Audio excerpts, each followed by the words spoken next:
Today, we are going to be taking a look at one of Bluetti's newest and smallest power stations, the Elite 30 V2. And as you can see, it is super compact. It is incredibly lightweight. And for such a small power station, it's more useful than you might think.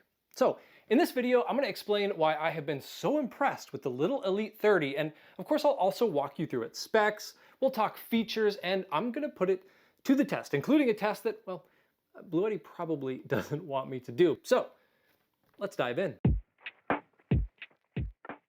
Now, pretty much the first thing anyone is going to notice with this power station is its size. The Elite 30 V2 is the successor to the EB3A, which itself was pretty small, but this new one is even smaller and a bit lighter, which continues the trend set by other Elite series power stations like the Elite 200 and the Elite 100 that came earlier this year. And when I reviewed both of those power stations, I talked about how much I love that Bluetti is focusing on making their portable power stations smaller, lighter, and as a result, more portable, because portability is kind of the whole point. Anyway, the dimensions on the Elite 30 V2 come in at 6.6 inches tall, 9.8 inches wide, and 7 inches deep. And the whole thing only weighs 9.5 pounds. It is seriously the lightest Bluetti power station I have ever used. And it's one of the main reasons why I found this power station more useful than I thought I would, which I'll expand on in just a moment.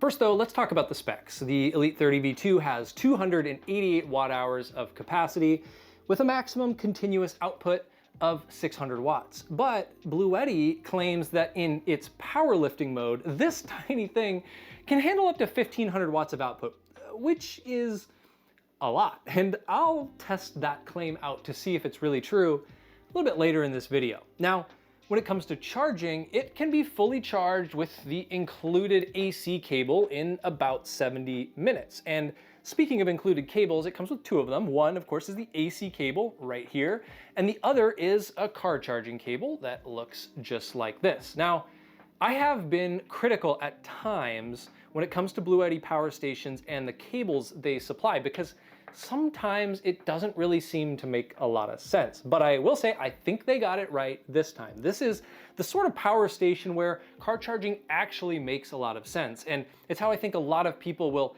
actually charge this thing. And with the included car charging cable, the Elite 30 can be charged in probably about 2 to 3 hours. Not included in the box is a solar charging cable. So if you do want to charge this via solar, it can do it, but you'll need to buy that cable separately. And if you do, it's capable of taking up to 200 watts of solar, meaning that you can charge this thing from 0% to 100% in about 2.5 hours, depending on the sun and how much solar you have. When it comes to outputs, things take a little bit of an unexpected turn for the Elite 30 V2. And that's because it has more and better DC outputs than the much larger, more expensive, and more powerful Elite 200. And it's one of the reasons that I find this power station so incredibly useful. It has 4 USB outputs, 2 USB-A, and 2 USB-C, just like the Elite 200. But unlike the Elite 200, one of the USB-C outputs is 140 watts. I first saw this on the Elite 100, and I love it. To me, it feels like by doing this, Bluetti is, in a way, future-proofing this power station. Another thing that the Elite 30 has that the Elite 200 does not are these two DC 5221 ports.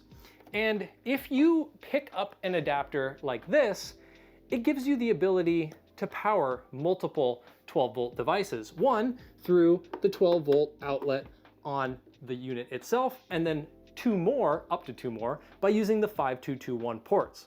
Then, of course, there are the 2 AC outputs, which I think are plenty for a small power station like this, because let's be honest, most people are going to be using this for the DC outputs.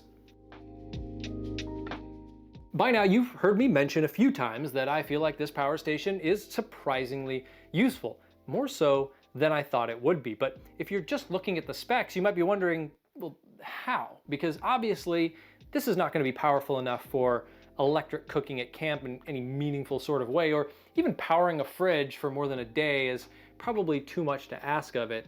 Now, for those things, you're still going to need a bigger power station like an Elite 100 and Elite 200 for that. But it turns out that this is really good at some things that those other two just aren't. For example, this is the perfect power station to bring with you into your tent.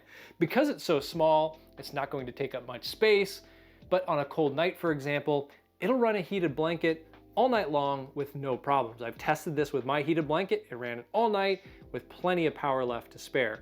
Or on the other side of things, on a hot night, you can plug in a 12-volt fan to get some airflow. Or if you're somebody who sleeps with a CPAP machine, Bluetti claims that the Elite 30 V2 will run a 15-watt CPAP for 12.3 hours. Now, I don't have a CPAP, so I can't test that out, but even if the runtime were a little bit less, it'll still be enough to get you through the night unless you sleep for 12.4 hours like a weirdo. And the reason, by the way, that it's able to power something like a heated blanket or a CPAP machine all night at only 288 watt hours of capacity is because of what Bluetti calls their ultra-cell technology, which is marketing speak, but basically that just means that these new Elite series power stations, well, they're more efficient than the older ones were when they're on standby. This is called standby consumption, and basically it's the amount of power that is being drained while the power station is on but sitting idle. And by cutting this standby consumption down by a claimed 50%,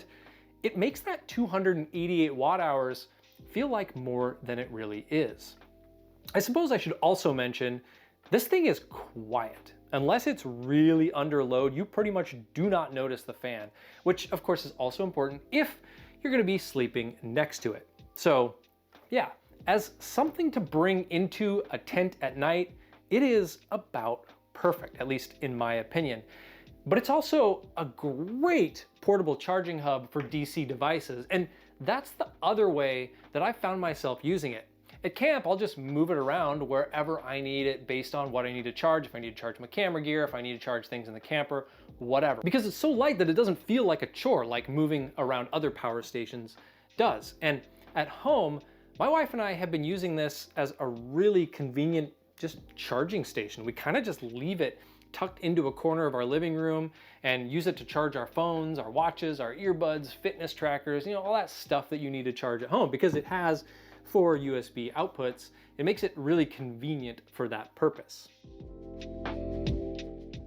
Now, for all the reasons I just mentioned, I really like this little power station, but there is still one thing that I'm really curious about, and that is its powerlifting mode that supposedly will allow this tiny thing to power certain appliances of up to 1500 watts. Because as a reminder, this only has a maximum continuous output of 600 watts. So how on earth is that gonna work? Well, let's test it out and see what happens. So first, I have got this heat gun. Now, this is a 1200 watt heat gun, and let's see what happens when we plug it in to the Elite 30. Turn on AC power and turn on our heat gun. So this is the low setting. I'm noticing that it is blowing hot air, maybe a little bit less volume than you'd expect, and it's showing 559 watts. So it's basically maxed out at the 600, and it is in powerlifting mode, by the way. I did confirm that. But it's not showing above 600. If I go up to the higher setting, you know, I'll do it, but it's not able to push the volume of air that it would be normally. But is it functional? Is it usable? Yeah, enough to get something done on the side of the road or use it to heat up some nachos. Okay, so the heat gun worked, albeit at reduced power, but what I really want to find out is, can it boil water? Because if it can boil water, then that means I could theoretically use this to make a coffee or a dehydrated meal from the comfort of my tent. If, for example, the weather is just nasty and I don't want to go outside and I don't want to use my propane stove, this is going to be probably pushing this thing to or beyond its limits, but there's only one way to find out if it will work. And so to do that, we are going to try plugging in a kettle. Now this is a 1500 watt kettle. So theoretically, right up to the limit of what this thing is capable of. And I want to see, one, if it will do it, and two, how long it's going to take, because I suspect, just like the heat gun, it's going to have to operate at reduced power. So only one way to find out. In this kettle, I basically have just enough water to make a coffee or put in a dehydrated meal to try and give this thing its best chance of boiling water. The other thing to look out for here is going to be how much battery do we use? So we're starting at 93%. Now, I am going to time this with my stopwatch. So turn the kettle on, start the stopwatch, and we will see how long this takes and how much battery it takes to get there.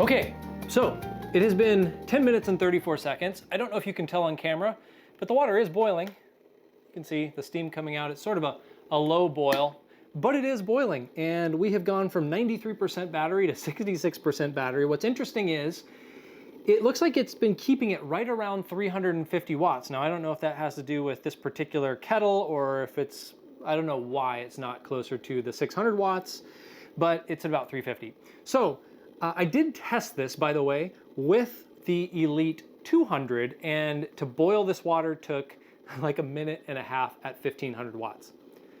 So I guess the answer is, can it boil water? Yes. If you're in a pinch, you just need to boil some water, you want to do it from your tent, or for whatever reason you don't have another way to do it, this will do it.